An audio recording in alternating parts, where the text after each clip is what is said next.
Urge Poutine, les opérations des forces israéliennes en Syrie sont réalisées en violation de la souveraineté du pays. Poutine exprime ses condoléances aux proches de l'équipage de l'Il-20 abattu en Syrie. Dossier, crash de l'avion russe.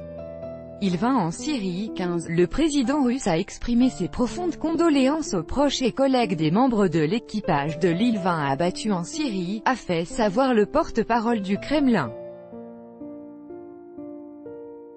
Le président russe a exprimé ses profondes condoléances aux membres des familles, aux proches et aux collègues des membres de l'équipage de l'avion Il-20 abattu lundi soir en Syrie, a fait savoir mardi Dmitry Peskov, porte-parole de Vladimir Poutine. Le 17 septembre, vers 23 h, tout contact a été perdu avec l'équipage de l'appareil russe Il-20, qui était de retour sur la base aérienne de Maïmim, à 35 km de la côte syrienne. 15 personnes ont été tuées dans l'accident.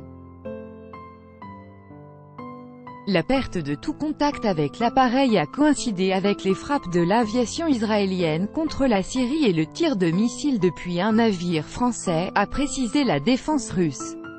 Le commandement français a dit n'avoir rien à voir avec le drame.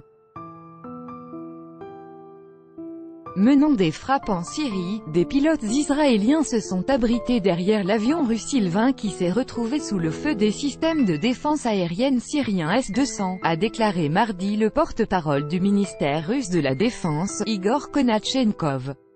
Les avions israéliens ont délibérément créé une situation dangereuse pour les navires de surface et les aéronefs dans la région, d'après le ministère russe de la Défense. La responsabilité du crash d'avion russe et de la mort de l'équipage repose entièrement sur la partie israélienne, a déclaré mardi le ministre russe de la Défense Sergueï Shoïgu cité dans un communiqué. L'ambassade d'Israël à Moscou a refusé de commenter les déclarations de ministère russe de la Défense sur l'implication de l'armée israélienne dans le crash de l'Il-20 russe.